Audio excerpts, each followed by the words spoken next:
And over to you, Ms. Vasundhra. We can start. Thank you so much, Hamid, and good evening, everyone. Thank you so much for being here in time. I think it's always a pleasure when so many of us can gather together and be there on time. So when Hamida and I were discussing, saying that, what can be the content of the work that we do together, I think we both agreed that we needed to do something which is going to be practical and, useful for all educators in the classroom, and which is why we decided to do something on brain-based learning. The intent today is to try and, obviously touch the tip of the iceberg. There's a lot more that can be done, but, enthuse all of you to learn more about brain-based learning and also understand a little bit about what the concept is. Now, before I start off, I think I will share screen and then ask you a couple of questions before I actually start presenting. So, Hamid, if you can confirm that the slide is visible. Yes.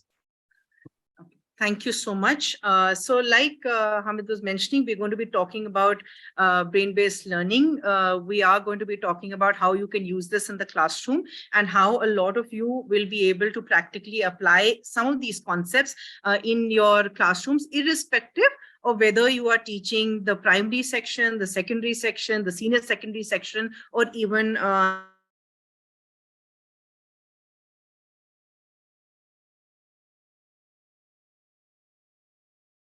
in India. And therefore, if you can, at whatever stage we ask for sharing to happen, if you can make this interactive, if you can put down things on chat or in the applications that we ask you to share, it'll be nice to know of everyone's inputs as well. I was telling Hamid in the morning that, I'm one person who can't sit through a one-off, one-track session. So I can't create one-track sessions either. So the more we talk to each other, I always learn when I'm part of a training session. So the better it will be for all of us. So our experiences in the classroom is all I'm asking you to share, right? So whatever you do on an everyday basis, if you can share that at different points in the presentation, that'll be really useful. So moving on, let's just quickly look at what are some of the things that we are going to be doing as part of today's session. I've split the presentation into these parts.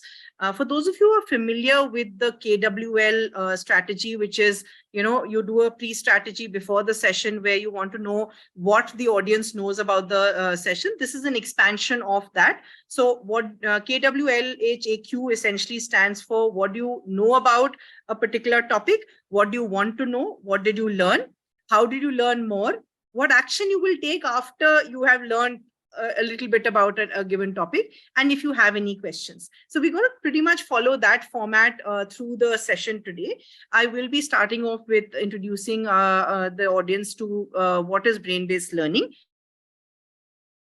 Try and understand how much of that we already know and how much of it might be myths that we are aware of, or we think that we know how the brain functions, but some of it might not be true. And of course, there are some brain-based learning principles which are very applicable in the classroom. So we'll touch upon those as well. Of course, after that, ending with a round of question answers, time permitting, and telling you how you will learn a little more about this topic. So telling you the structure was planned also. I've always realized that when we tell the audience what exactly we are planning to do, that's a very brain-based learning way of doing it, right? Where the brain is ready for receiving a particular set of information. And then when we go through that information during the course of the next 1 hour, you will be able to relate to it. But I'll keep touching base with the overall flow as we go along. But before that, I'm going to request Hamid to place a little question for you as a poll, if he can do that. Otherwise, we'll request for answers on chat as well. The question is very simple, okay? How do you know how you learn best? Now, some of you could be walking around and learning. So you go tick, tick, tick, tick, tick, walking around as you're learning something, whatever you may have learned, or whether you did it as part of school or you did it much later. Some of you could be talking to yourself. You need to hear what you are trying to learn. Some of you love your food on the table. You love having something to munch when you are learning. So if your videos were on, I may have seen some smiles. I may have seen some, yes, I do it like that. And how many of you, if your videos are on, I'll make out, how many of you are music lovers like me? So how many of you listen to music in the background and that's how you learn? Okay. Yeah. So I have some hands up, raised hands up, etc. physically and otherwise. You can also use the Zoom hands up. So if we can put our answers down on chat saying, let's see, are you a walker, talker, foodie, music lover? What are you? So if I can hear from the audience before I move on, let's see what our audience is. So a lot of talkers, and Hamid has been nice enough to put it down in a little poll question for us as well. So if you can answer that poll question, do you read your notes? Do you make graphic organizers? Do you listen to music? You have a lot of people who love music, Hamid. Okay, now the poll numbers are changing. Okay, we'll leave that on for a little while more. We have a lot of people who read to themselves. We also have a lot of people who make graphic organizers or write notes. Some like me are in the 18% bracket who listen to music in the background. What do you do, Hamid? How do you learn? While we're waiting for the poll, maybe I can ask you. I think I read out my notes aloud. You read out your notes. Okay. Yeah. All right. So we do have a number of responses at the moment. Most of us are in between reading out our notes and writing.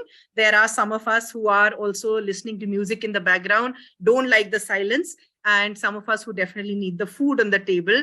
I think a lot of us do stress eating when exams are around. So a lot of us would be in that category at some point in time or the other. But the happy realization is that even in our classroom, so we are a classroom of 100 odd people, even in our classroom, we have a mixture of how people learn, right? We don't have a single way of learning. We don't have everyone who's listening to music. We don't have everyone who's talking. We don't have everyone who's doing something else. So we have a mixture even in this classroom. So when you're looking at that as a statistic, the statistic in your classrooms is also going to be similar. Right? You will have people, and there could be other categories as well. Apart from these categories, if I were to ask anyone, do you have any other unique ways of learning or any other unique ways that you've encountered your students learning in? If they were not walkers, if they were not talkers, if they were not foodies, if they were not music lovers, any other unique styles that some of you have or you may have encountered?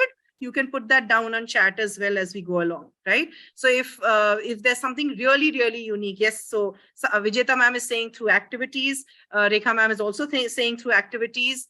So a lot of you would find that there would be some very unique methods of learning as well. Through visualization, Sakshi ma'am is saying. So very interesting. Yes, kinesthetic ways is what you are putting down. So which is interesting. And of course, if you have a vision board or you're visualizing something, that's also one way of learning. Keeping that in mind and then keeping the next quote in mind. If I can just request everyone to take a second or two to read this quote to themselves and just reflect. And if anyone who wants to, one person or one or two people who want to unmute and answer, when they read this quote, what came to their minds? And for those of you who might be watching this on the phone, and if our screens are really tiny, I could read it out. If we are teaching brains, we should be using strategies that align with ways that people consume and retain information, right? So if most of our classroom is to do with cognitive functioning, we must teach accordingly as well. So if I can request, Pavitra ma'am, you have your hand up from now or earlier. Do you want to unmute and answer? Anyone who wants to unmute? And just tell me, when you saw or read this quote, what came to your mind? Anything from your classroom that you recall? Anyone who wants to unmute and share, please? May I? I can't make out who the may I is. Okay, I am Shalini here. Am I audible now? Yes, Shalini. Okay, Tell me. Good evening. Love With 100 people, it's a little difficult to figure out who said may I. Yes, please. Okay, I love the topic first. Yeah. Thank you. And what I feel is like, use your brain to reach the brain. So, this is what my take is. Unless you think yourself, you plan, you organize things in your brain. Not only on paper. You should have a lot of clarity that this is the student who behaves like this and thinks like this and absorbs like this. So you should have the knack of reaching out to everyone in your own head and your brain before you start delivering in the class, and then plan accordingly. This is what I see. Yes. Super. All right. So Excuse me, ma'am. Point well taken. Yes, ma'am. Ma'am, I'm Pavitra. Yes, Pavitra, I want to share about these codes. Okay. Actually, if we are teaching brain, we should be using strategies. What types of strategies, as we discussed before, like walker, talker, music, there are different people in our classroom. They all are not same, as 5 people are different. So we need to use different strategies, not only visualize or playing activities or experiment. So all types of activities should be mingled in the classroom. So what I suppose is, after reading this, I came to know that we have to play the music, we have to implement the activity, we also have to walk, talk, all these have to be implemented in the class. So this was the thing after reading I came to know, ma'am. Thank you. Thank you. Thank you so much, Pavitra ma'am. Very well articulated. Absolutely. So it's not restricted to one style only. You don't only have music lovers in the class. You don't only have, talkers in the class. But another aspect also which needs to be remembered is that, most of us, like I did my B.Ed, for example, many, many years ago. And when you get trained to become an educator or a teacher, there are learning theories that we learn of. Right? So there are learning theories that we are exposed to, and we continue to use those learning theories as we become part of actual classrooms. Sometimes what happens is that we forget that certain learning theories may have been articulated in a given context, right? And context today is changing. Context today is bringing in AI. Context today is bringing in technology. Context today is ensuring that an edtech company like Hamid is looking to upskill teachers. Right? So context for everyone is changing, and therefore strategies have to be contextualized. Whatever is the method that you are adopting in your classroom has to be contextualized, and which is the beauty of how the brain functions, right? My brain 20 years ago was functioning in that given context. The brain of a 10-year-old, 15-year-old, 20-year-old, 2-year-old is functioning in a very different context currently. So keeping that in mind, let's move on to really trying to understand how much you know already about brain-based learning. Because once I know that, we'll be able to pick and figure out how do we move from there. So how much do you know about brain-based learning? And for that, there's a little activity. We'll take about 5 minutes to give you some time to think about what you actually know. Okay? And because technology is available, you may Google. Right? But having Googled, please put down something that you articulate yourself according to your own understanding. Okay. I am not stopping you from Googling. If you already know an answer, I don't have a problem you putting it down in your own words either ways. But what I do request you to do is, whatever is it that you Google, find out, etc., put it down in the way that you understand it. Right? So all I'm asking you to answer is, what do you, as of now, before I've taken you through 1 hour of brain-based learning, as of now, what do you understand is brain-based learning? So many of you interested in the topic obviously means that you know something about it, either something in it interests you. So what is it that you know about brain-based learning? Whether you know it or you don't know it, if you don't know it in the chat, you can say, I don't know anything. That's also okay. Otherwise, we can put a Padlet link down on chat for you. And for those of you who know some bits of brain-based learning, it'll be nice to hear from you along with your names. So whatever inputs you're giving in, please type out your names as well. We can give you about a couple of minutes, Hamid, to do this. We're at 5:45. So maybe we'll give you till 5:47, 48 to do this, right? I'm going to, are you placing the Padlet link or should I? Yes, I'm doing it. Yeah. So here's the link, and I will also do it in the group and on LinkedIn. You can also put it in the WhatsApp group. We have good people who are participating, and if these people have shared the link with you, you can also join. You can also participate in this activity. And those of you who are unfamiliar with Padlet, once you open the screen, there'll be a plus sign in the right-hand corner. Click on it and you will be able to type out your answer and publish it. It works like a WhatsApp message or any other messenger after that. Okay. And if you still find it difficult, I'm absolutely okay to receive messages on chat. But for those of you who can open Padlet and give your contribution to Padlet, it'll be nice. Whatever you know currently about brain-based learning, what do you understand? And maybe I can also stop and reshare, and I can share the Padlet link so that all of you can see the link as well and see what your participants, co-participants are putting in. But you can feel free to put in whatever is coming to your mind. Yeah. So we'll give you a couple of minutes to share what you think about brain-based learning before we move on. So I have some inputs coming in. So for those of you who are not so familiar with Padlet, maybe the screen showing will help. So you have on the right-hand side a plus sign. Just click on that and you will be able to type in whatever you wish to type in. You can, in the subject line, you can put in your name if you wish to. If you don't, that's also fine. And then just publish. Once you've typed something, so you can say brain-based learning is. And whatever you've typed, go ahead and type it and publish it. So I'm getting a lot of people typing in now very, very quickly. For me, could simply be encouraging learning involving all 5 senses. Suruchi ma'am, very interesting. Absolutely. Refers to teaching methods. Okay. Yes. Learning in practice. Okay. And not rote memorization. Teaching methods, lesson design, and school curriculum. Very interesting. Making thinking visible. Rishita ma'am, that's a very nice way of putting it. Okay, so I'm going to allow all of you to take in the information that others are putting in as well. We'll give you a minute more to put in a few more responses because you might be typing. And then we'll go back to the presentation. Speedy and efficient learning. Okay, I like that one. Learning where intellectual ability is stimulated through activities, questioning, etc. Oh, we have a very knowledgeable audience set.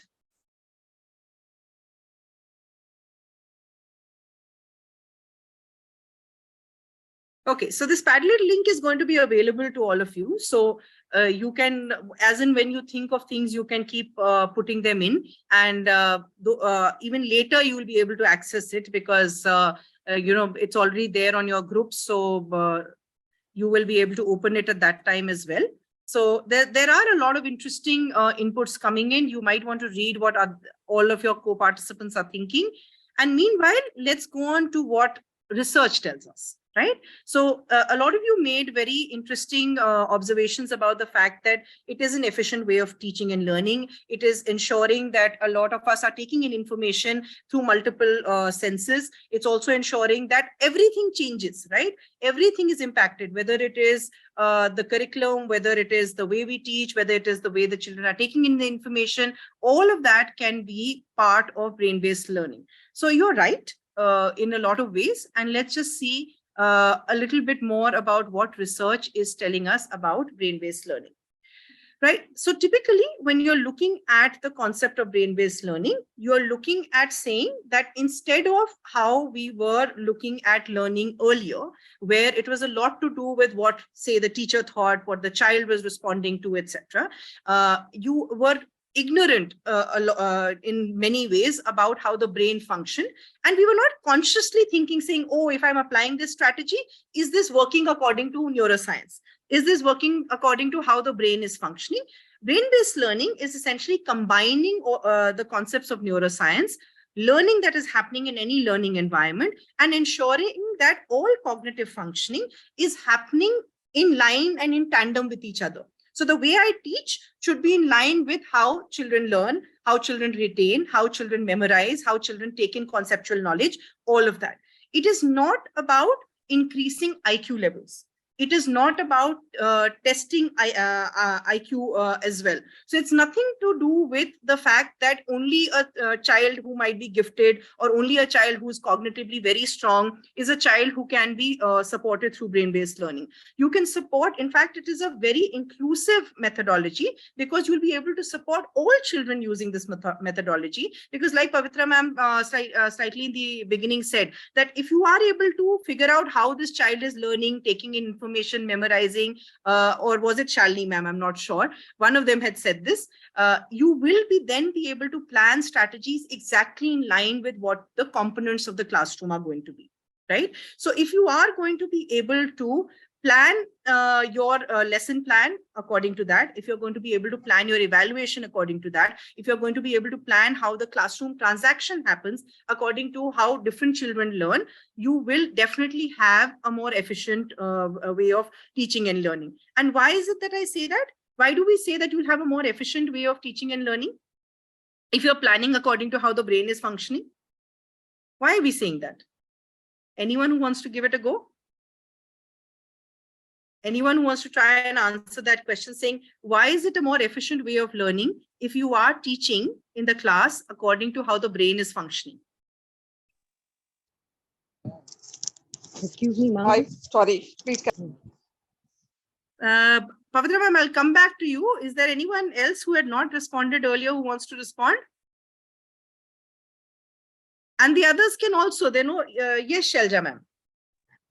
Ma'am, yeah, where we are not only giving the importance for listening. So all the time it used to happen, the teacher is speaking and the student is listening, right? So we are going to give the work to the students. So wherein the student will be in action, like, so maybe the activity they'll be doing art related or something. So they will be discussion and things like that. So where the brain is also involved in this, I think this might be the one. Okay.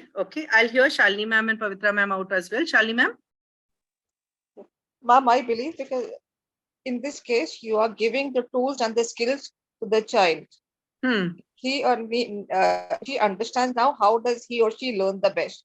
So those skills and tools come handy in devising his or her own strategies to make learning more meaningful. This is what I believe. Okay, all right.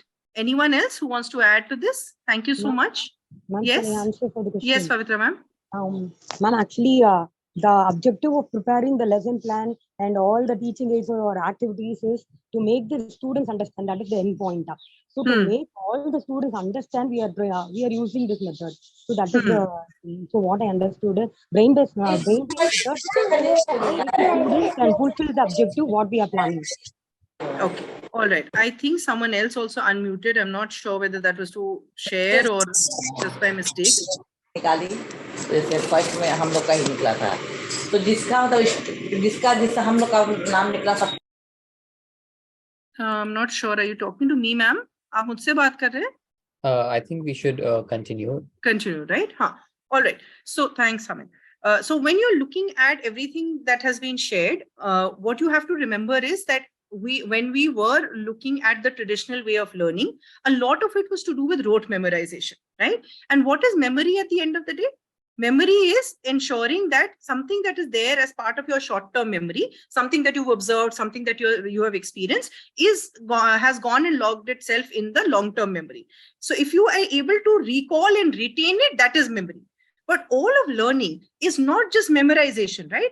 Being able to pay attention, being able to articulate what you learned, being able to focus on a particular topic or a particular experience, and being able to express that in your own words, all of that leads to learning. So there are many functions that actually result in learning. For those of you who are fond of cooking, right? For those of you who are fond of cooking, do you think rote memorization is useful in cooking? Maybe yes, some recipes, yes, but eventually you go and experiment, right? So any skill, whether you drive, whether you ride, whether you learn how to type on the computer, all skills are a combination of multiple cognitive functions. So it is not just not just memory. It is multiple. You'll be problem solving along with critical thinking. You'll be critical thinking along with attention, along with memory. And because you need the child to do all of these simultaneously as well, is why teaching also has to happen in a way that the brain is functioning, right? If you're only looking at it from one standpoint of saying, okay, can the child memorize this, or can the child pay attention to this, that doesn't take care of all aspects of learning. So, and which is where a lot of the information is lost, because a lot of the information never gets lodged in the child's long-term memory. The child doesn't understand, and if you are not able to understand something, nothing actually moves from your short-term memory to your long-term memory. Do you know when it gets lodged in your long-term memory? Only when you are able to build a connection. And that connection can only happen if some other cognitive functioning is happening, either problem solving is happening, or critical thinking is happening. Any other form of cognitive functioning is happening, not just memory, which is where it makes it so much more sensible to be using this approach. Of course, the research in neuroscience has only started in the late 90s, and which is why when this started becoming a little more popular, and when they started talking about brain-based learning, they came up with these broad goals for brain-based learning. Okay, some of this you have nicely put down on the Padlet, which is very interesting, because you did talk about the fact that learning can be made more efficient. Of course, it also ensures that all children can learn according to their potential. So I could be a child with learning disabilities, I could be a child with autism, I could be a child with ADHD, I could be a child who's just struggling with a particular subject. I've had a previous bad experience of a physics teacher. This year, I don't understand physics because there's been such a gap in learning. I don't understand the current year concepts. So if you are looking at the principles of brain-based learning, you'll realize that it is ensuring that all children are being able to learn up until their potential. There is minimal losses of, effort loss in terms of learning, because like we were discussing a little while earlier, I know I learn best by walking, by talking, by listening to music, or in a combination of these things. So if I am able to identify that, and I learn how to identify that, my ability to think becomes more efficient, right? If I know that if I have to drive up a hill and I have to put first gear in my car, right? If I put fifth gear, will I be able to drive up the hill? No, right? So there has to be a solution which is best suited to the problem. So if I am going to learn in a particular way and I use that methodology, there will be minimal loss of effort. I will be able to learn in the best possible manner. What is also very interesting is something that we were speaking about right in the beginning, which was about neuroplasticity, that a lot of us might believe that the brain can learn up to a particular level, and after that we stop learning, right? But the more we expose the brain to a lot of activities, and which is why very rightly a lot of you talked about activity-based learning. Why does activity-based learning work? Why does experiential learning work? Why does problem-based learning work? They all work because you're ensuring that mental flexibility is increasing. The ability for a child to apply their cognitive functioning in different experiences is increasing, which is why all these methodologies are working for you, right? So brain-based learning is a philosophy. All these methods that you talk about, whether it's activity-based learning or problem-based learning approach or experiential learning, etc., are all different methodologies that become part of that larger philosophy, right? And therefore, in no way are you looking at it for improving intelligence test scores. Okay, I'm a special educator and a person from special needs and inclusion background as well. So I will tell you that in any classroom, in any population, okay, your cognitive impairment can at a best case, worst case scenario be not more than 2%, which means all other 98% of children have an average IQ or above average IQ.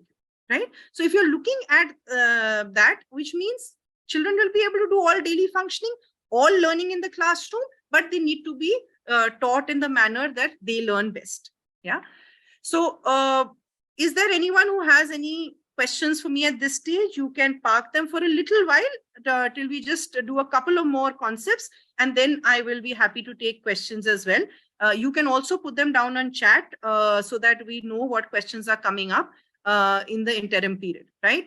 So for those of you who would also want to understand what research tells you about brain-based learning, how does research define brain-based learning? like I told you, mid-90s, late 90s is when brain-based learning started getting defined for the first time. And therefore, from that period on till up until now, you have various definitions that various researchers and psychologists, etc., have put together, right? So if you look at the keywords of all these definitions, again, I don't intend to read these definitions. I'm going to invite all of you to have a look at these definitions and share back by unmuting. And I will request, of course, Shalini ma'am and Pavitra ma'am to share if they wish to, but the others also to participate if they want to. When you're reading these definitions, what are some of the things that are coming to your mind from your classroom? Yeah, I have highlighted some of the key words in each of these definitions. What are some of the things that are coming to your mind from your classroom? Anyone? Chandra ma'am, Smriti ma'am, Seema ma'am, anyone that I can see or not see? Constance, Shweta, anyone who wishes to share. When you read these definitions, something that you get reminded of, something that you think of, some aha moment, anything that you wish to share.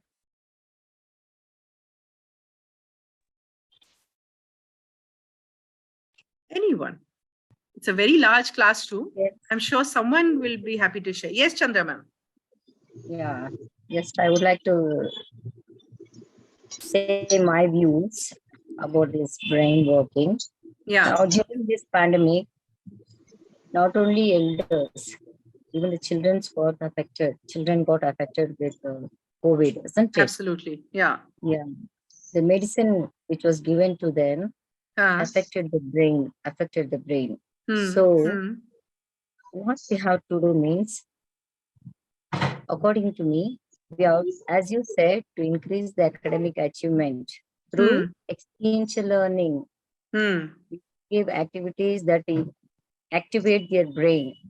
Absolutely. That's what child psychologists say. Absolutely. I realize that. So, the present situation, we have to inculcate this brain-based learning more in the children, especially from the preschool itself. Absolutely. Because the more we ignite the synapses, the more we ignite the neurons, the more they are able to think in various ways through various experiences, then they'll make sense of those experiences on their own, in their own way, right? They may not learn in the first way you teach. They may learn in the second way, the third way, in the combination of experiences. They may learn by just listening to a peer sharing something. They may learn by reflecting and writing a reflective essay or making a model. So all of those will ensure that that process of learning, you are allowing that process of learning to happen. So well said, Chandra ma'am. Thank you for sharing. Lakshmi ma'am, you were unmuting. You want to share? Or anyone else? One other response I can take. Excuse me, ma'am. Yes. I share my idea? Pavitra ma'am again? Yes, ma'am. I will share my idea, ma'am. Ma'am, actually, I can't even stop you from sharing. Is the problem I have? Because your ideas are all very good. Okay, but you share quickly so that I can give someone else a chance as well.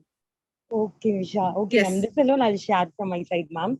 Okay. Because being a kid, being a adult person, we can't even manage to sit for more than 15 to 20 minutes. So being a kids or a students, it's very hard for them to sit and listen. That is a one-way process is very hard. So while BBL helps them to activate the brain in many process, like giving outdoor activities or indoor activities or some other things. So I hope so the BBL method, by after learning these definitions, I came to know that BBL helps them to make decisions and make a learning process a great way, ma'am, and a successful way for the students. Absolutely. All right. So if in case anyone else wants to share, you can share, you can stop me and share. Essentially, I'll draw your attention to the keywords that I highlighted, right? When you're looking at BBL and you're looking at understanding what that philosophy is, you're essentially saying that your sole objective is to ensure that meaningful learning happens in the classroom. Now, as educators, that would be our primary objective, to ensure that learning is happening no matter what subject we are teaching, what age we are teaching. That would be our primary objective, right? The beauty of it is that are you being able to ensure that you are being able to provide these various experiences so that depending on how each child's learning process works, that child is able to pick from that learning experience in their own way. Yeah.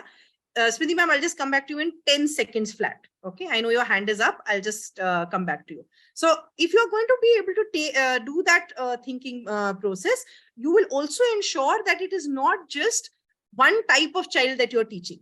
It is the many type of children, the entire diverse population that you are teaching in your classrooms. So that's the other benefit that you have. Yes, Smriti ma'am, you had your hand up.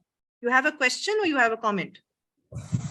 Ma'am, I just want to tell the last point, which is Yes. highlighted as provide equal opportunities.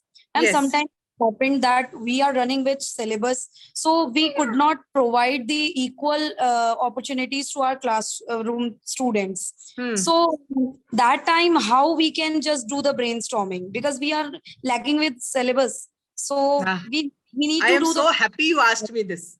I'm very Yeah. happy when someone asks me this question, because then I am able to totally vent my feelings out. Okay. Not to say that I don't run after syllabus. We all have to do it. At some point, there is a curriculum that we have to follow. But I just ask everyone, whenever this question comes up in any session of mine, I ask everyone to just think of a few things. Okay. One is go back to your childhood. Okay. And I'm going to ask this question openly to everyone. How many of you, okay, actually studied cover to cover 25 chapters in physics, 35 chapters in chemistry, 20 chapters in biology, 11 chapters in English, cover to cover, every page, every chapter?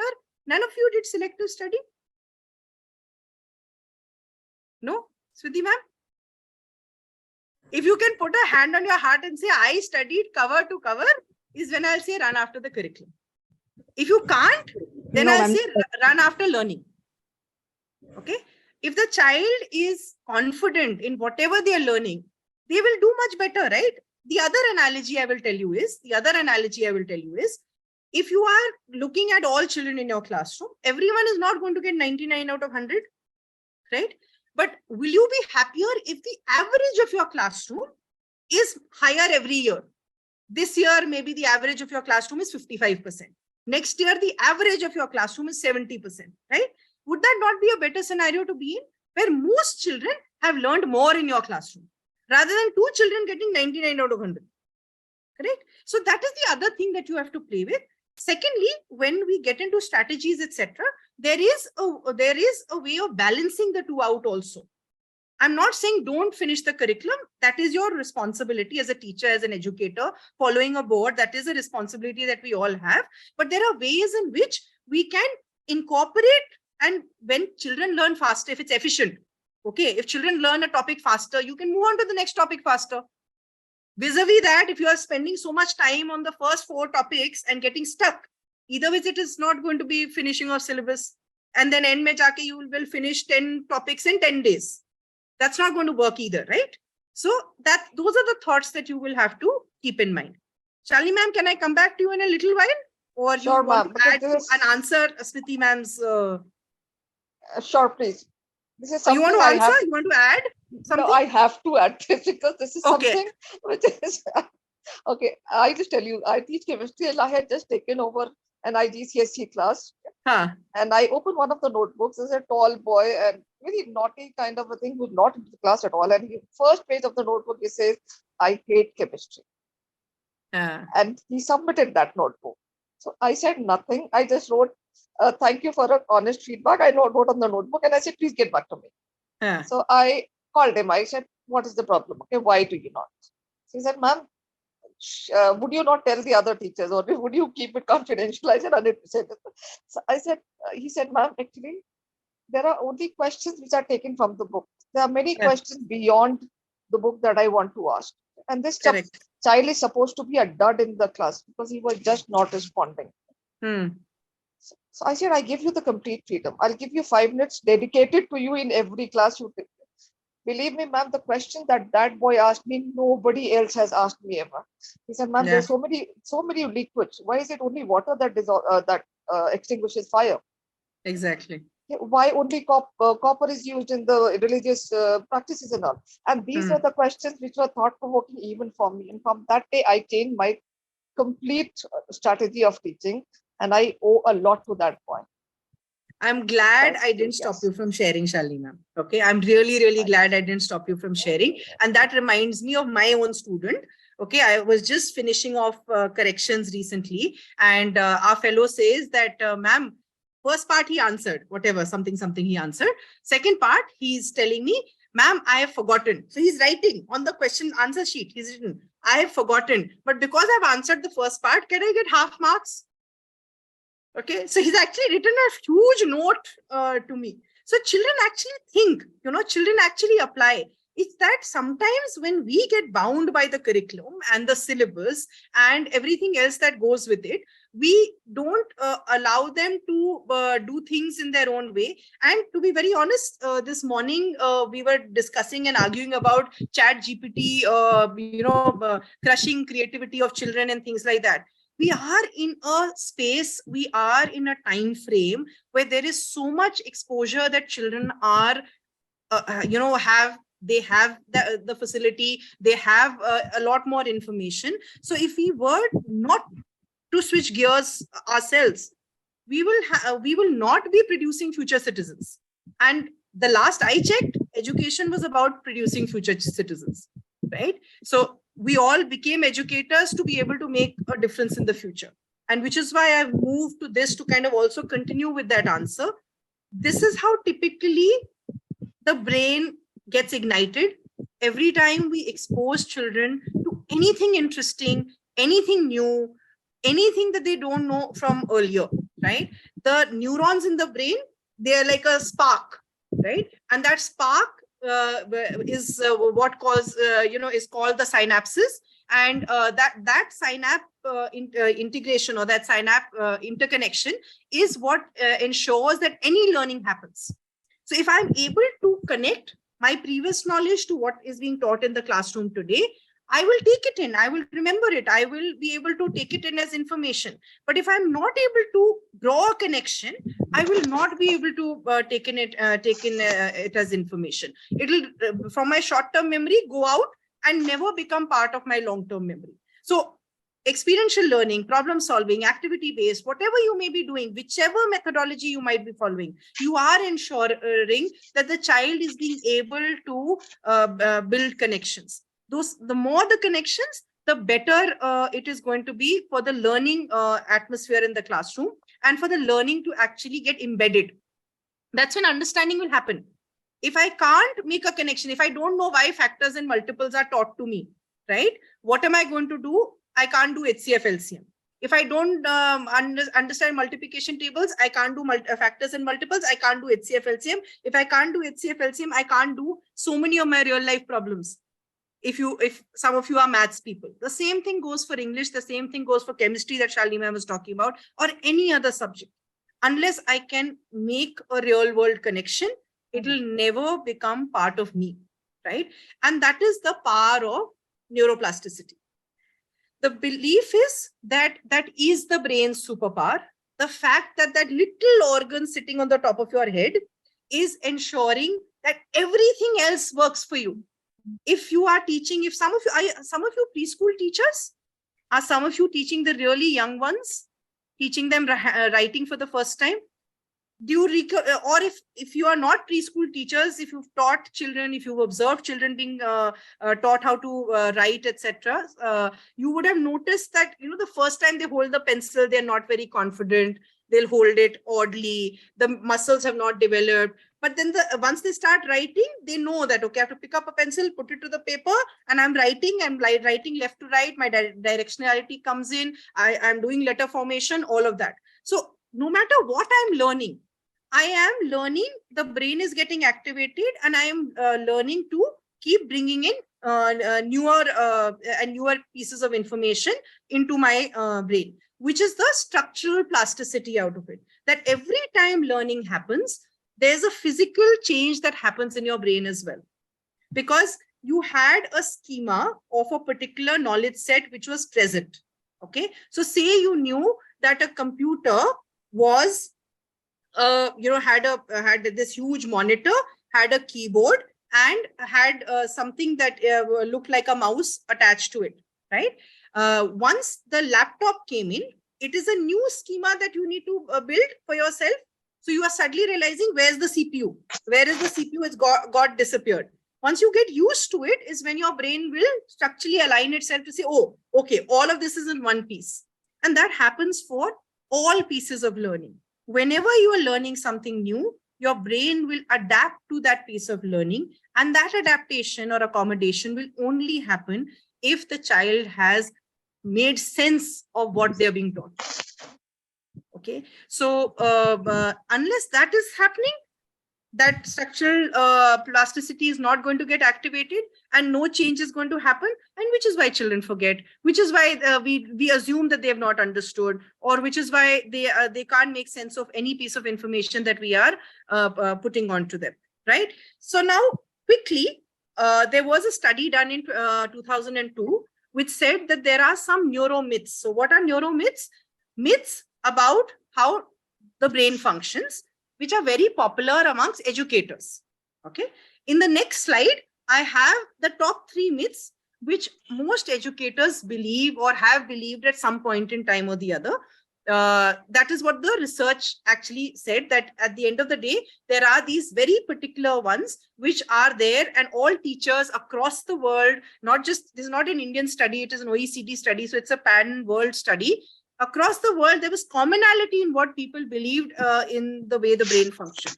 Okay? So I'm going to ask you to put down on chat if you are aware of any of these neuroscience myths, if I may call it. Even if you don't know it as a myth, even if you put it down as saying, this is how I think the brain functions. Let's see if that's a myth or it's not a myth when I turn the slide, right? Or if you want to unmute and answer, that is also how you can do it. So, do you believe in anything to do with learning? This is how learning happens. This is how children learn. All of that will be related to how the brain functions. So any example like that is going to be a valid example. Anyone of you who wishes to? So many people I see on screen. Now I have to really do something to ignite your synapses, because just now I can only see black windows. So I'll have to figure out what I can do to ensure I don't see black windows, and to ensure that some of you at least are sharing with me. Yes, Sakshi ma'am, thank you so much. It's so nice when I can see faces, smiling faces, even their grumpy faces. Vasundhara, you're doing a very bad job. That was also acceptable, but if I can see faces. Yeah, Rashida ma'am, thank you. All right, anyone who wants to share with me, ma'am, thank you. Anyone who wants to share what you believe about how the brain functions. This is true. We think this is true. Or structure of the brain, either the functioning or the structure, whatever. Anyone who wishes to share? May I? Anything? Yes. Who's? Shalini again. Shalini ma'am. Shalini ma'am, I'll wait. I'll wait. I'll come back to you. But can I just see if anyone wants to pitch in? And then I'll definitely come back to you. Promise. Shelja ma'am, you've raised your hand. Yes, ma'am. Yes. The thing is, brain, whatever we think, everything will be in the form of image. That is what I have read somewhere. So everything will be in the form of image. So everything is in the form of image. Okay. All right. So that is something that you've read. Okay. Yes. Everything is a little small picture. So if you learn how to drive, that's a small picture in your brain. If you learn how to sew a cloth piece, that's a picture in your brain. Okay. Okay. All right. So such examples. Shalini ma'am, till we are waiting for everyone else to think of something, you want to quickly tell yours? Ma'am, I think the happy experiences are registered forever. And the bad experiences, brains put it in the subconscious or maybe somewhere else. So they do come only when you experience it, maybe in a classroom where you're not, you don't have a happy experience, but they come only off and on. And purposely the brain takes it back and chooses to highlight on the happy experiences. Okay. I have some inputs in the chat as well. According to our positive thinking, so our brain works. If we are positively inclined, it breaks positively. If we are negatively inclined, it works negatively, is what I'm assuming the statement means. Brain functions on the basis of neurosignaling and stimulus. Yes, Smita ma'am. So that's what we were talking a little while earlier, that it is the more the stimulus, the more the stimuli, but that doesn't mean that you are giving it a shocker. right? So obviously it has to be balanced, but yes, the more the stimuli, you will see that the brain will be activated more. A little while ago, we were saying that, children have been indoors for 2 years. That definitely has impacted. Whether the medicine is impacted or has not impacted is a research study separately. But what has definitely impacted the functioning of the brain is being locked in for 2 years without much social interaction, right? And children who were in the younger age group, who were due to go into pre-primary schools, they would have learned their skills at that stage, have definitely not picked up their skills. All children are about 2 years behind in their life skills in general at the current point in time, right? So you are right when you are sharing things. The one thing that I'll tell you about the brain is that all statements that are made saying this is a blanket and this is universally true are all untrue. Okay, so nothing is a blanket yes. So like you were saying about the visualization or about the visual pictures, before I move on, Ruchita ma'am, you have your hand up. Yeah, I just wanted to talk about the, I have heard, people telling, I believe in it, that you cannot imagine something which you have not seen. Like, in class, we always tell our students to imagine something. I think they can imagine only if they have seen it or they have heard about it somewhere. Yeah, that's all. Yeah, so imagine you are in a water park, please write an essay. Right? Yeah, and the child has never been to a water park. It's experience matters for a brain to think. Yes. Yeah. So you are absolutely right. That connection has to be there. Now that experience could be AR, VR, that experience could be a video, that experience could be a friend sharing. So if I've never been to a water park, even if a friend generally tells me, they did this, they did that, I will be able to put that down in my own essay. But yes, to expect them to write about a water park when they've never been to a water park is not something which is brain-based, right? So now the top 3 that came out as part of the study, which are generally, people have thought about them for a little while earlier or now or whatever, is the hemispheric dominance, which means some people are left brain aligned, some people are right brain aligned, learning styles existence, the existence of learning styles, and also that development stops at puberty. Okay. Now, the fact that I call them neuromyths obviously means that these are not factually correct, right? So hemispheric dominance, yes, there are parts of our brain which take care of the creative side of our work. There are parts of our brain which are more cognitively inclined, and there's an emotional part of our brain as well. Okay.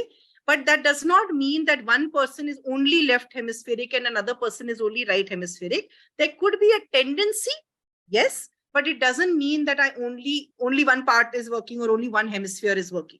Right?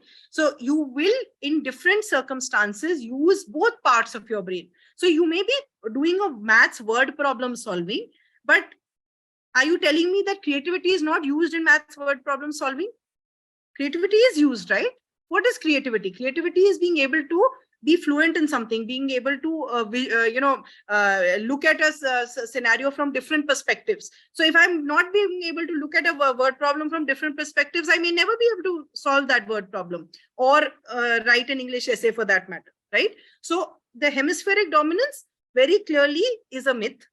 Learning styles was a research study which had been done many years ago. We still talk about the VARK a lot, which is the visual, auditory, kinesthetic. We speak about all of that. But in the real world, again, like hemispheric dominance, it doesn't exist in silos. So just because I'm inclined to be listening to more auditory information or inclined to be more visual in nature, doesn't mean that I will only learn through videos. Okay, I will need a multisensory approach still. And of course, like Hamida and I were joking in the morning, that if development had stopped at puberty, most of you would not have been part of this session today, right? The fact that the brain still has the ability to take in information, continues to take in information, definitely means that our development didn't stop at puberty. The more we expose children at whichever age, yes, when they are much younger, it's much faster. It's a lot of information that they're taking in together, and they're able to take in that much more information, which is why we say that at the pre-primary, preschool level, whatever you teach the children will learn. But that doesn't mean that neuroplasticity doesn't exist for older people. Yes, Chandra ma'am, you have a question? Yes, I would like to say a few things. Yes. Suppose when we go out of the house, for some days or few days out. Yeah. We keep our house clean and go, isn't it? When we Yes. come back, we feel that everything which is being dusted was Yeah. not in use, isn't it? The Yes. same way, the children's brain is not given any activities. It will be like that only. Especially pre-KG children, they should be given more and more activities that kindles their brain. The brain grows very fast, works very fast. I think so. I hope so. Yes. Yes. Psychology was my subject in my graduation. I can make yeah. out Chandra So ma'am, and we I'm going to think of take permission and use that analogy in my next workshop.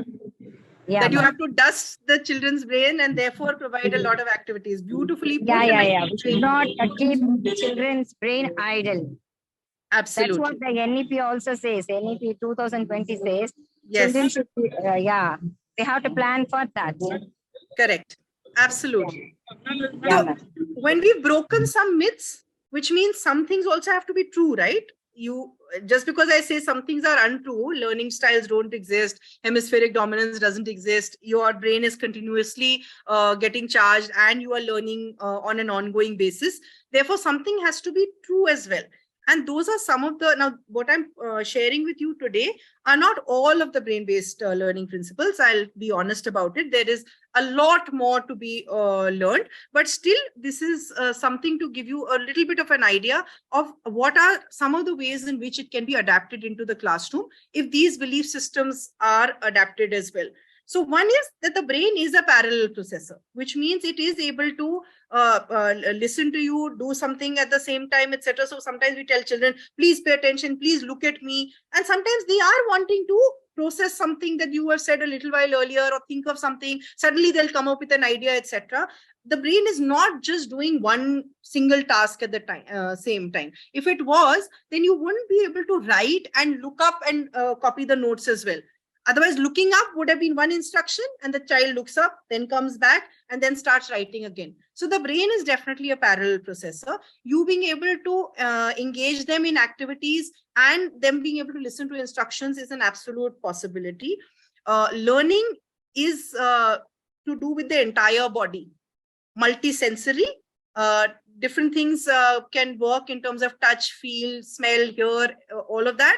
So the more multisensory your approach is going to be, the more closer to brain-based will it be, right? Because the brain is taking in information from all. It's telling the eye to see, it's telling the ear to hear, it's telling the mouth to maybe say something, express something, and it's asking the hand to touch if you think it's important to touch. So the entire physiology is normally engaged depending on what is the learning environment, right?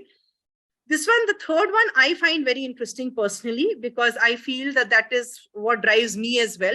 And I think drives most educators, that the search for meaning is innate, which is why we are sitting here, we're discussing, we're trying to learn a new topic, we are trying to engage and share our experiences, because we are always wanting to understand. It doesn't say the search for memory is innate. It doesn't say the search for remembering is innate, right?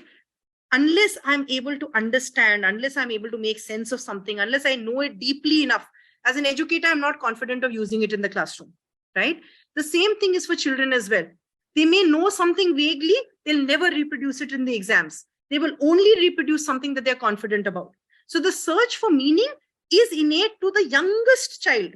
They want to understand before they do anything. They process anything, they ask anything, they tell anything, right?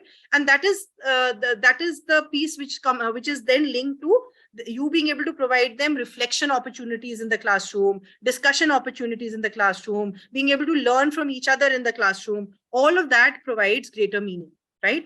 Now, quickly, the last three, because they are quite self-explanatory. Learning, like I said, is innate, but it's also in patterns. I think Chandra ma'am said it a little while ago. Some of you was sharing it a little while ago as well, that you are going to look for a linkage. If I know something, I think Rishita ma'am had given you a beautiful example where she said, unless I know something, I cannot feel confident about it, right? So unless the pattern exists in my brain, I will never be able to reproduce it. So if you are expecting the children to write an essay on something in the exam, you should have exposed them to similar experiences while you were teaching. And of course, emotions are a critical part of patterning. Unless your brain is stress-free, I wouldn't say stress-free, but you are settled, you will never be able to learn. So if you've just heard of your grandmother passing away and you come into class, how can you be expected to learn? You've just heard of an unfortunate incident with a friend, or you've just had lack of sleep. You can't be expected to be at your full efficiency. So the emotional side or the social emotional side is connected as well, right? And every brain simultaneously perceives and creates parts and wholes, which means that you are looking at the big picture and you're also trying to synthesize and analyze at the same time. I hope that's made sense and that's useful to all of you. I'm just going to go quickly to ask you the question before we wrap. Why do you think brain-based learning? And I think most of you, while sharing during the session, have given each other reasons enough, right? Why do you think brain-based learning? We'll just end quickly with a poll before I hand over to Hamid to take you through a little bit of more information. But if you can just read the poll carefully and see whether you agree with some of these reasons, all of these reasons, what? Which of these? Okay, so it's interesting that you say social emotional learning. That's the recency effect, right? I spoke about social emotional learning 30 seconds ago. So that's nice. Okay, so we have some of you saying neuroplasticity, social emotional learning. Okay, let's just wait for a few more responses. Hamid, is the poll result available to the audience as well? Like what I see on screen? Okay, yeah, so then they should be able to see it. Yes, they can also see once all the people participate. Yes. And we then close it. Okay. And we have a lot of people also participating on YouTube and LinkedIn as well. Okay. All right. So we do have people saying that it increases neuroplasticity, it's promoting social emotional learning, helps ensure enough brain stimulation and development, which means all three are true, because a lot of you are saying all three. And if all three are true, why wouldn't we be looking at that approach? Chandra ma'am reminded me of the NEP a little while ago, so I'm going to use that thread and say that that's what your, at least in India, that's the national education policy saying, right? And the national education policy is drawing experiences from world over, where everywhere, everyone is talking about the fact that we do need to stimulate the brain. We do need to ensure that children are being able to work through different circumstances, because the jobs of the future are not jobs of remembering things. The jobs of the future are jobs where they'll be able to apply, where they'll be able to problem solve, they'll be able to critically think. So they are going to be the brain behind everything that happens, right? So if someone today has come up with a chat GPT or an AI software, etc., we don't know 20 years ago later what is going to happen. But what we do know is that if we are able to build these skills in our children today, they will be able to use those skills and apply those skills as they move forward. So definitely, most definitely, all of you are right, because all of you have chosen one of those answers. If you had been allowed to choose multiple answers, you would have chosen those as well. So I'm going to move from here and just quickly ask you if you have any questions for me. And then after that, hand over to Hamid to wrap up the session. Anyone who has any questions, or if they're not questions, just things that you want to share, things that, you know, could have been aha moments for you while we were discussing something or someone else was sharing. And I'm sorry if I missed any chat messages. I think I've read out everything, right? Yes, Mini ma'am, exactly. Today's technological world is very important. So all three are true. Okay, so thank you very much, Apanda ma'am. We still haven't wrapped up, so I hope you'll stay on for another couple of minutes. But thank you so much, very kind of you. So, questions, anyone? And you can feel free to put them on chat as I move. Hamid, can I move on? Since yes. Yeah, I think I'll move before everyone kind of is headed out of the session. So over to you, Hamid. Okay, thank you so much, Ms. Vasundhara, for taking this session. And I hope that all of you people who joined was able to take great value from this and learn the new concept of brain-based learning. And thank you so much for joining the session. But there is still a question, like, is it all about brain-based learning that you learned today? It was just a glimpse, an introduction, but still there are a lot of things that are yet to be learned about brain-based learning for implementation in the classroom, for understanding the students that you are teaching, right? So, Vasundhara ma'am, if you would stop sharing the screen and I can share, so that would be great. I stopped. Yeah. All right. So you can see my screen, right? Okay. So, so do you want to know more about the brain-based learning? If you can tell me in the chat, like there is still more, that there is a complete course that we have that we want to give to all the educators who have participated in this workshop today on YouTube and also on LinkedIn as well.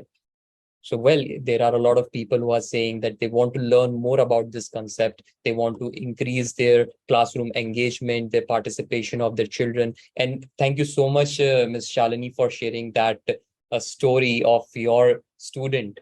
And because if we give an open hand to the student in the classroom and let them think beyond the textbook, then we create great leaders out of these students. So, well, there is a lot more to learn about brain-based learning. So this is it. Now, this is the learning opportunity for all of you. We have a 5-day course where Ms. Vasundhara Kaul and also Debarati Basak, her partner in the Carpediem consultancy, will be taking this 5-day course, which will be from 25th to 3rd June. It will be like 25, 26, 27 May, and 2nd and 3rd June. It will be a 5-day course where you will learn about the fundamentals of brain-based learning. You will also learn about the power of neuroplasticity. You will also learn the brain's learning strengths. And also in the 4th session, we will talk about the brain-based learning in the classroom. And in the 5th session, we will learn about the getting your brain to work for you, self-care strategies, because we often don't talk about the mental well-being of teachers, but it is also going to help you in your self-care strategies. And before we move ahead, how you can register for this 5-day course, I would like, Ms. Vasundhara, if you can just share a little bit more about this workshop, what the learners are going to get from this workshop. Yes, Hamid, thank you so much. So again, like we were discussing right in the beginning, a 1-hour session, of course, we did try and put in things of value for you. But if we are able to spend a lot more time with each other, we'll be able to take all these concepts and be able to practice application of these concepts as well. So each of these sessions are 2 hours long and are going to be dedicated to the conceptual understanding and also the practical aspects of how you can apply these to the teaching learning process, the entire teaching learning process, whether you are learning, whether you are lesson planning, whether you are setting assessments, all of that will be taken care of. And like you noticed, or rather, you answered the poll as well. A very big aspect of brain-based learning is also linked to social emotional learning. So that is also going to be covered both in session 3 and in session 5 from the teacher's perspective as well. Because very often when we do sessions, the participants and us, we're always thinking about the students. It's also important to also think about yourself and how you're going to manage everything that's going to go around if you're setting up an experiential classroom or things like that. What is also important, and before I hand back to Hamid, what is also important to understand is that this has been split into 2 parts. So we'll do session 1, session 2, session 3 together. We'll take a break. That break is really for your reflection time, for you to go back to your classrooms, figure out if some things are working, not working, and then come back and do session 4 and 5 with us. So in terms of structure, that's the structure. We do hope that you'll find that convenient and useful. Over to you, Hamid. Thank you so much for telling more about this course. What will be the structure is very much important, because it does not has to be just instructor giving the instructions and telling you what to do, but it has to be a two-way communication when you are into a training course. Like we had today, there was a dialogue from the participants also and from the instructor as well. In the same way, we will make this session and these course engaging, and you will be able to learn a lot from this. So, well, this course that we are talking about, we have experts for this, and we are talking about neuroplasticity and all about brain. So it is a course which universities who are giving is very high, at very high cost. But we have this program at a low cost, which we have, tried to do. But I would like to know from you, like, how much would you, opt in for this course? How much can you, as an educator, to learn? How much can you pay for this course? So certainly we can try to figure out a pricing which will be suitable for you. So if you can write in comment, like, how much can you pay for such a course, for a 5-day course that is going to create value for you, because it's not, let me tell you just two things which will add value in your career. The first thing is that this is when you will go for a job interview, you can tell the interviewers that you have learned about brain-based learning and you have even implemented in your classroom and also have found good results from it. And secondly, as you will be teaching in the classroom, you will be able to make an impact in the classroom with the students. So this is it. And let me just tell you the course fees. Well, the brain-based learning program fees is actually 5,000 rupees, which is the complete program fees. But for the people who have joined us today, and we are giving a 50% discount to them, that is 2,500 rupees per participation. And if you have a school and you want your school teachers to join this program, you can fill a form and we will contact you for the further process.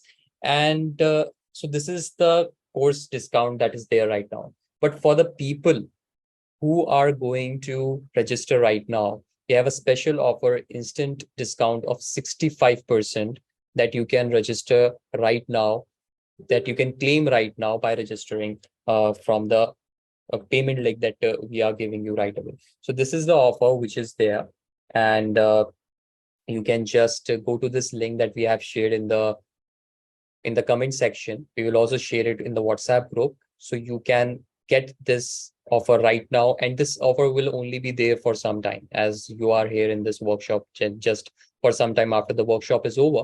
And after that, the price will increase to 2,500. So if you want to register right now, if you want to claim this offer right now and enroll for this workshop, then you can do immediately.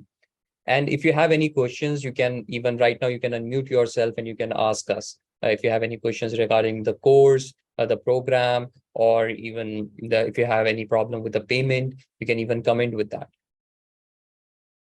So, Ms. Vasundhara, if you would like to share anything about the course or any closing remarks before we close this session.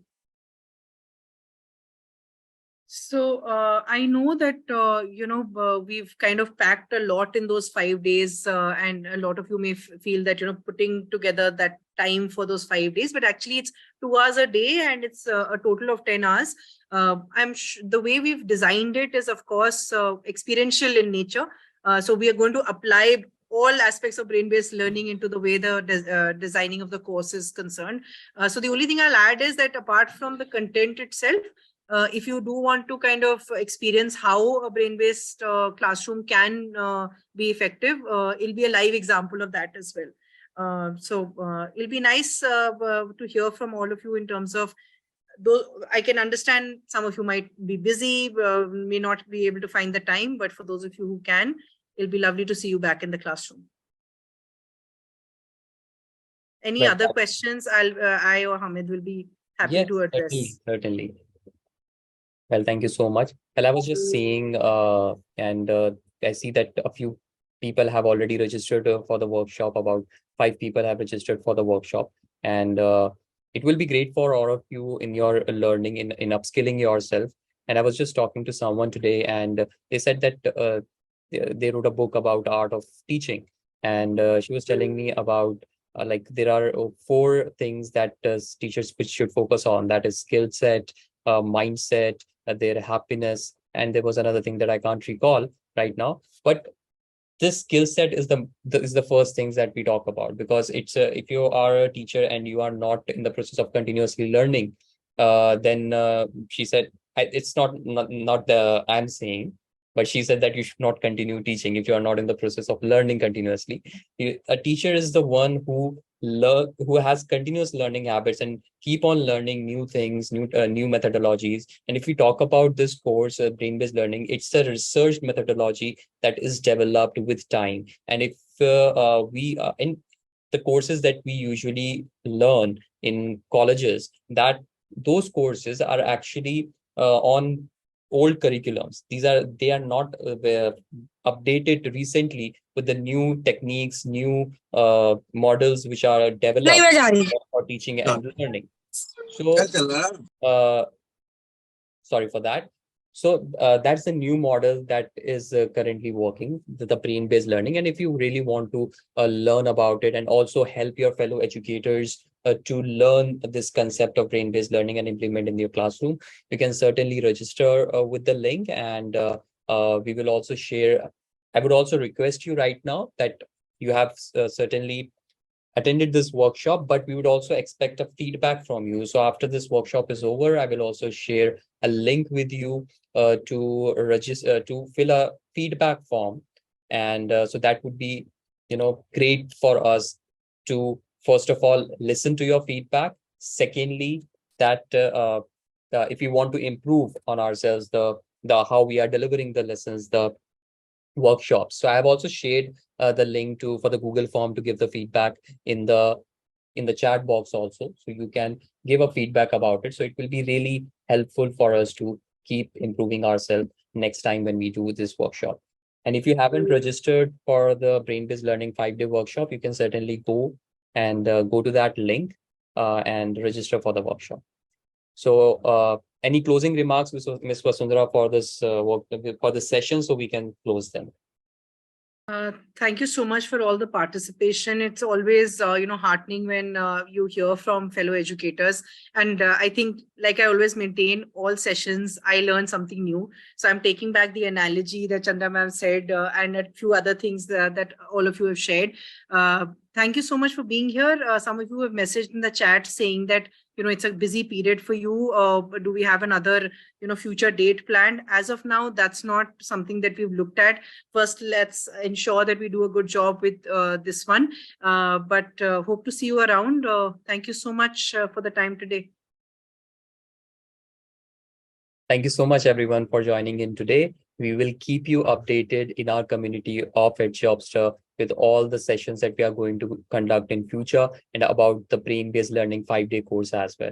Thank you so much. We will now end this session, and thank you. Have a good day, good evening, from wherever you are attending from across the world. Bye. Bye-bye, everyone.